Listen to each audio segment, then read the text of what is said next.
No. Vereador Schalco, a sua palavra, o senhor repetiu umas 4 vezes a possibilidade.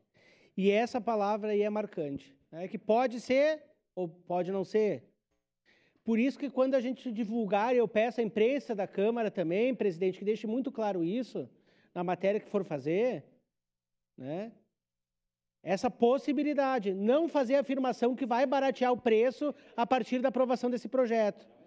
Porque depois que a gente joga, abre lá no alto do morro o travesseiro e joga as plumas ao vento, depois não resgata mais. E o preço vai ser cobrado desse legislativo que aprovou e amanhã depois não teve nenhuma empresa interessada. Para quê? Para reduzir o preço.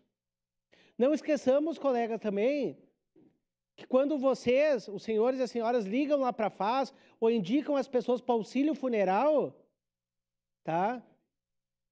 É um acordo feito com a empresa atual, que tantas pessoas que vêm a óbito, que adquirem, né, o funeral, é retirado uma porcentagem para auxílio funeral para as pessoas, né?